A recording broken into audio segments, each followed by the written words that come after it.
18 কোটি মানুষের কথা যদি আমরা চিন্তা করি তো WHC স্ট্যান্ডার্ড অনুযায়ী 18 কোটি মানুষকে সার্ভিস দেওয়ার জন্য আসলে 3 লক্ষ নার্স প্রয়োজন। কিন্তু সেই জায়গাতে আমরা 47,000 নার্স দিয়ে আমরা এই 18 কোটি মানুষের কিন্তু সার্ভিসটা প্রোভাইড করছি। যার বাংলাদেশি স্বাস্থ্য খাতের কথা চিন্তা করি সেখানে নার্সের যে বর্তমান ক্রাইসিস বা বর্তমান সিচুয়েশনে যদি বলি, এটা আসলে খুবই ভয়াবহ একটা চিত্র।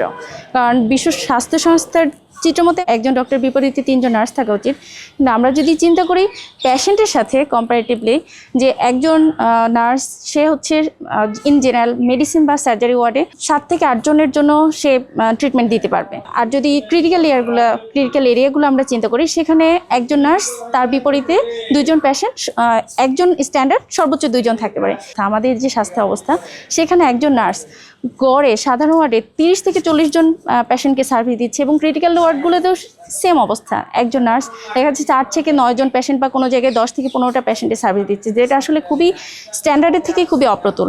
ঢাকা মেডিকেলে বর্তমানে আসলে আমাদের যে শয্যা সংখ্যা, সেখানে আমাদের শয্যার সংখ্যা হচ্ছে 2700 বেড এবং নার্সের সংখ্যা প্রায় 3000। কিন্তু আমাদের ঢাকা মেডিকেলে 2700 বেডের যে এখানে পেশেন্ট প্রতিদিন সেবা নেওয়ার কথা, সেখানে 5000 প্লাস কিন্তু পেশেন্টকে আমরা সার্ভিস দিচ্ছি। তাহলে শয্যা সংখ্যা অনুযায়ী নার্স নিয়োগ থাকলেও আমাদের যেই পেশেন্ট বা আমাদের যে সার্ভিস রিসিভার আসছে তাদের অনুযায়ী কিন্তু আমাদের নার্সটা খুবই কম।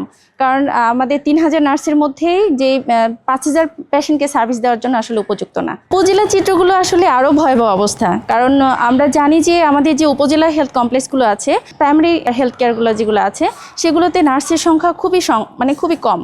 কারণ আমরা টার্সিয়ারি লেভেলে হসপিটালে যে পরিমাণ নার্স দেখতে পাচ্ছি, উপজেলা লেভেলে কিন্তু সেই পরিমাণের তুলনায় খুবই কম নার্স থাকে, যার জন্য তাদের যে নাইট ডিউটি বা শিফটিং যেগুলো বা তাদের যে ছুটি ছাটার বিষয়গুলো, এগুলো নিয়ে তারা খুবই হয়রানির শিকার হয়।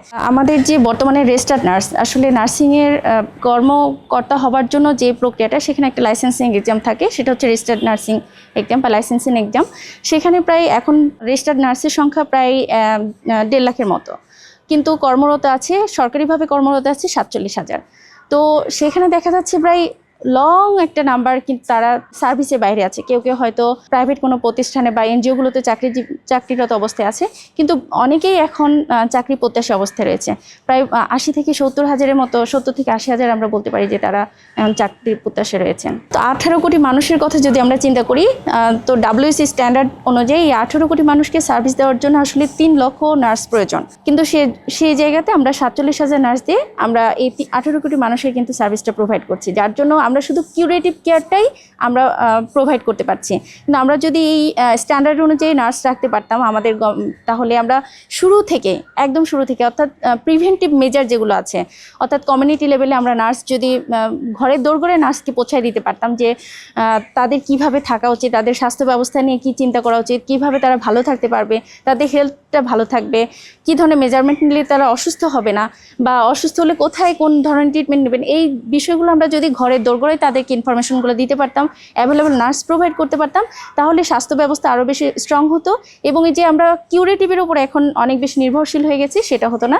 তখন আমরা প্রিভেন্টিভ মেজারগুলো দিয়ে আমাদের স্বাস্থ্য ব্যবস্থাকে অনেক বেশি স্ট্রং করতে পারতাম।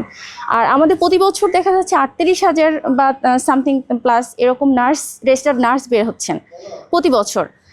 এই নার্সগুলোকে কিন্তু এটা আমাদের একটা দক্ষ জনশক্তি, এই দক্ষ জনশক্তিকে আমরা কাজে লাগাতে পারছি না।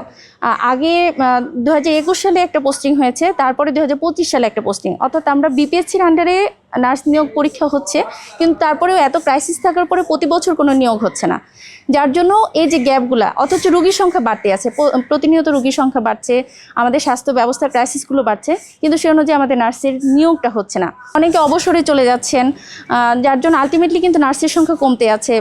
কিন্তু যে অনুযায়ী ডিমান্ড তৈরি হচ্ছে, সে অনুযায়ী কিন্তু আমরা নার্সকে রিক্রুইট করতে পারছি না। তো এই যে বর্তমান গভর্নমেন্ট যে স্টেপটা নিয়েছেন বা তারা যে ডিক্লেয়ারটা দিয়েছেন, এটা খুবই আমাদের জন্য খুবই প্রত্যাশার একটা বিষয়। কিন্তু আমি আশা করব, আমার নার্স প্রতিনিধি হিসাবে আমি বলতে চাই যে আসলে নার্সের যে সংকট রয়েছে, সেখানে 1 লাখের মধ্যে মিনিমাম অন্যান্য স্বাস্থ্যকর্মী, আমাদের এটা একটা টিমওয়ার্ক, অন্যান্য স্বাস্থ্যকর্মীরও দরকার আছে। তার মধ্যে নার্স যেহেতু ব্যাকবোন, একটা স্বাস্থ্য ব্যবস্থার একটা ব্যাকবোন হিসেবে কাজ করে, মিনিমাম 70 থেকে 80 হাজার নার্স নিয়োগ করা উচিত আমার কাছে মনে হয়।